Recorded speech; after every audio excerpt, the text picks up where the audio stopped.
பூலோகம்.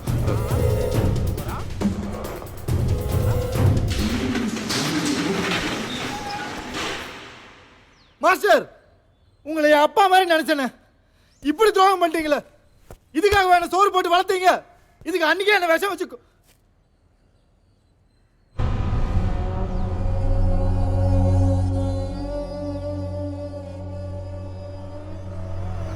Master, master, master.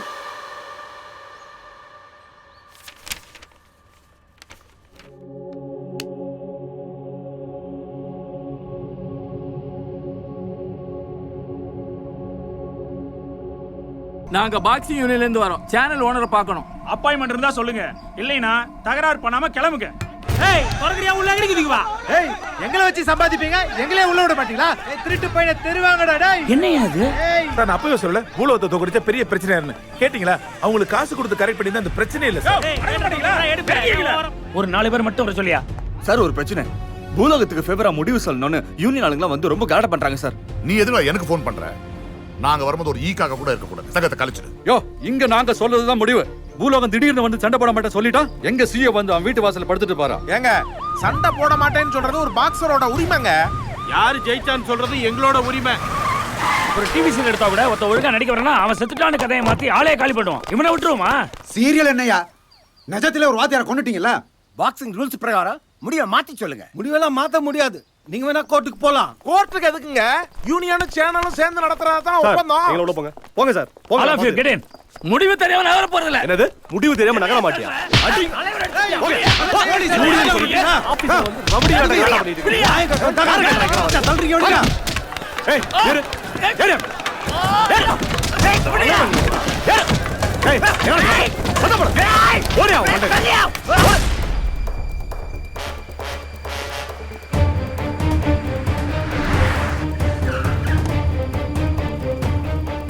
Morning. What is this nonsense? Huh? சின்ன விஷயத்துக்கு எனக்கு ஃபோன் பண்றீங்க. Can't you take your own decisions? Don't do this next time. Sir, இந்தியாவுக்கு வரப்போற foreign boxer யாருங்கிற எஸ்எம்எஸ் போட்டிக்கு இன்னைக்கு முடிவு சொல்லணும். ஜனங்க ஒபினியன் எப்படி இருக்கு? சார், இந்த போட்டியில மொத்தம் 5 லட்சம் பேர் கலந்துட்டு இருக்காங்க. இதுல விளாடிமிர்ங்கிற பாக்ஸர் பேரை 3 லட்சம் பேரும், அலெக்சாண்டர்ங்கிற பாக்ஸர் பேரை 1 லட்சம் பேரும் சொல்லியிருக்காங்க. ஏன் சண்டையை விட்டுட்ட மைக் டைசன், முகமது அலி பேரை கூட 10,000 பேர் சொல்லியிருக்காங்க. பாலாஜிங்கிற ஒரு ஸ்கூல் பையன் மட்டும் ஸ்டீஃபன் ஜார்ஜ் அப்படிங்கிற தடை செய்யப்பட்ட ஒரு அமெரிக்கன் பாக்ஸர் பேரை சொல்லிருக்கான் சார். அந்த பையன் தப்பா சொல்லியிருக்கான் சார். இல்ல, அந்த பையன் கரெக்டா தான் செலக்ட் பண்ணிருக்கான். ஏன்னா நானும் அந்த ஜார்ஜ் தான் செலக்ட் பண்ணிருக்கேன். தடை முடிஞ்சு முதல்ல ஜார்ஜ் இந்தியாவுக்கு தான் வரான். சார், அவன் ஒரு சைக்கோ சார். அவன் ஜெயிக்கிறதுக்காக ரிங்ல என்ன வேணாலும் செய்வான். சொன்ன உடனே பயந்தீங்கல்ல, இதான் சென்சேஷன். விளாடிமிரோ அலெக்சாண்டரோ விளையாடினா அது வெறும் சண்டை. ஆனா இது ஃபயர். இந்த டோர்னமெண்ட்ல ஒரு டெத் வேணும்னு எதிர்பார்த்தேன். முதல் 2 சண்டையில நடக்கல. ஆனா இந்த சண்டையில மிஸ் ஆக கூடாது. Excuse me sir, mister George conference கால்ல வெயிட் பண்ணிட்டு இருக்காரு. Oh wow, get him online. That's beautiful.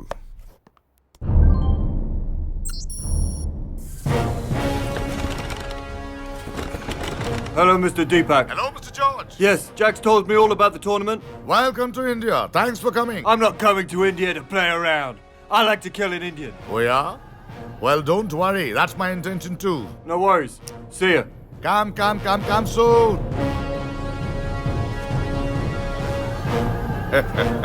That's it. உலக ஹெவிவெயிட் சாம்பியன் ஜார்ஜ் சென்னை வருகிறார். இம்மாத இறுதியில் நடைபெறவிருக்கும் இண்டிபெண்டன்ஸ் பாக்ஸிங் கோப்பைக்கான குத்துச்சண்டை இறுதிப் போட்டியில் கலந்து கொள்ள சென்னை வருகிறார். இதுவரை 6 பேரை மரணமடைய செய்துள்ள ஸ்டீவன் ஜார்ஜ் கியூபாவில் நடந்த குத்துச்சண்டை போட்டியில் விதிகளை மீறி எதிராளியை மரணமடைய செய்தார் என்ற காரணத்துக்காக ஓராண்டு தடையில் இருந்தார் என்பது குறிப்பிடத்தக்கது. தடைக்கு பின் இவர் கலந்து கொள்ளும் முதல் போட்டி என்பதால் இந்தியா மட்டுமின்றி உலகம் முழுவதிலும் இவருடைய வருகையும் இந்த போட்டியும் குத்துச்சண்டை ரசிகர்களுக்கிடையே பெரும் பரபரப்பையும் மிகுந்த எதிர்பார்ப்பையும் உருவாக்கியுள்ளது.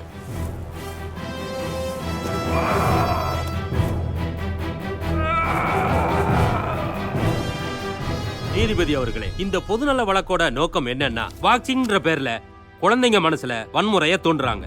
தனிப்பட்ட நிறுவனத்தோட கொள்ளை லாபத்துக்காக ஆபத்தான இந்த போட்டி நடக்குது. ஆகவே இந்த போட்டிக்கு தடை விதிக்குமாறு கேட்டுக்கொள்கிறேன். இன்னைக்கு ஆல் ஓவர் இந்தியால the great shocking news Dayal and ஜார்ஜோட சண்டை நடக்குமாங்கிறது தான்.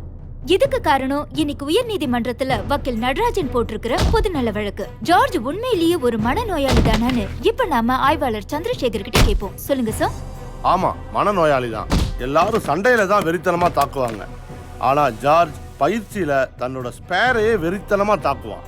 அது மட்டும் இல்லாம ட்ரக்ஸுக்கு அடிமையாகி தன்னோட மனைவியே ரேப் பண்ணி ஒரு தடவை அரெஸ்ட் ஆயிருக்கான். அதுக்கப்புறம் ரீஹாபிலிட்டேஷன். இந்த அனிமல் கூட என்னால சண்டை போட முடியாது.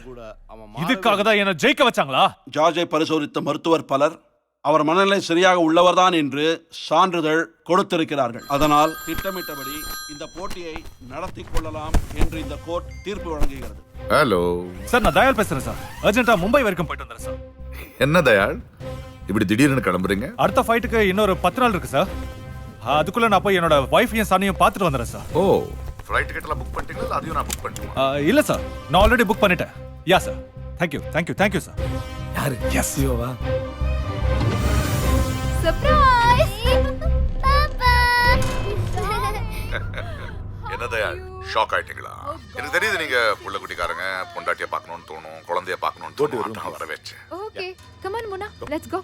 இந்த ஃபைட்டை முடிக்காம ஊரை விட்டு ஓடி போகணும்னு நினைச்சேன்னா குடும்பத்தோட புதைச்சிருவேன். உருவத்தோட கதை என்னன்னு பார்த்தல.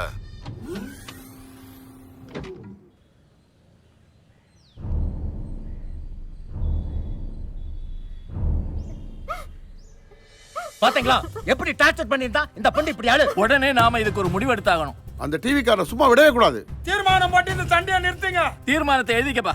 குரு தயால சண்டை போட அவரோட விருப்பம் இல்லாம வற்புறுத்துறதுனால இந்த சண்டையை நடத்த விட மாட்டோம்னு ஏக மனதாக தீர்மானிக்கிறோம். அப்பா ஏத்துக்கிறேன்னு சொல்றவங்க எல்லாம் கையை தூக்குங்கப்பா. நான் ஏத்துக்கல.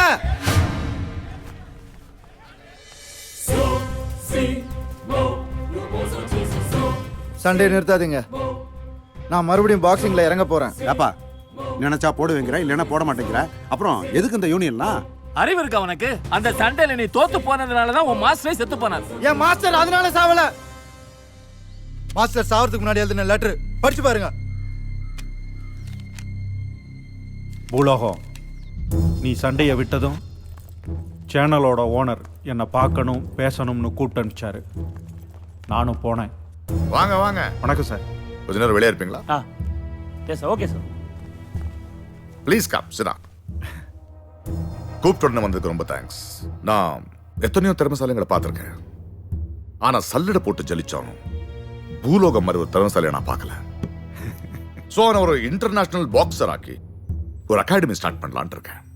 அதுக்கு உங்களை கோச்சாக்க போறேன். பூலோகத்தை சண்டை போட சொல்லுங்களேன். நான் எவ்வளவோ தடவை பேசி பார்த்துட்டேன், அவ கேட்க மாட்டேங்கிறான். அப்ப ஒண்ணு பண்ணுங்க, நான் ஒரு விளம்பரம் சொல்றேன். அதில் அவனை நடிக்க வச்சு அதையே சண்டையாக்கி அவனை ஜெயிக்க வச்சிருவோம். இதை பாருங்க, இவ்வளவு நாள் அவனுடைய திறமையை வளர்த்து ஆளாக்குறது பெரிய விஷயம் இல்ல. இனிமே நீங்க செய்ய போறது தான் வரலாறு. ஒரு வரலாறு வளர விடாம தடுக்காதீங்க. நாம எல்லாம் தமிழர்கள். தமிழனை தமிழன் தான் காப்பாற்றணும்.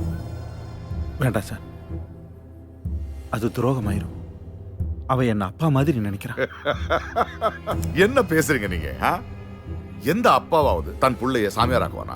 எங்க எனக்கு இருக்கிற அக்கறை கூட உங்களுக்கு இல்ல? இத பாருங்க, ஒரு அப்பா ஸ்தானத்திலயோ ஒரு குரு ஸ்தானத்திலயோ இருந்து நீங்க உண்மையா இருக்கணும்னா முதல்ல போய் அவனை சண்டை போட சொல்லுங்க. நானும் உன்னை பெரிய பாக்ஸர் ஆக்கணுங்கிற ஆசையில அவங்க பிளானுக்கு ஒத்துக்கிட்டேன். பூலோகத்தை தோத்துட்டான்னு டிக்ளேர் பண்ணிட்டீங்க. நான் யாரை வேணாலும் ஹீரோ ஆக்குவேன், யாரை வேணாலும் ஜீரோ ஆக்குவேன். வளர்த்து விடுறேன்ட்டு இப்படி துரோகம் பண்ணிட்டீங்களே சார். என்னடே, நான் சொன்னா அதை நம்பிடுவியா? நான் ஒரு வியாபாரி. இருக்கிறதுல எமக்கு நீ என்ன கண்டுபிடிச்ச, உன்னை யூஸ் பண்ண. உனக்கெல்லாம் ஒரு நாட்டு மருந்து பரம்பரை, அதுக்கு நீ வாதியார். இந்த பாரு, உலக அளவு வியாபாரம் பண்றேன். காத்துலயே நடக்கிற வியாபாரம். காத்தையே காசாக்குற எனக்கு எவ்வளவு இருக்கும்? அது ஏதோ துரோகம்னு சொன்னீங்க. நீ செஞ்சதுக்கு தான்டா துரோகம்னு பேரு. ஒரு வாதியாரா, ஒரு அப்பனா, நீ தான்டா துரோகி. போடா.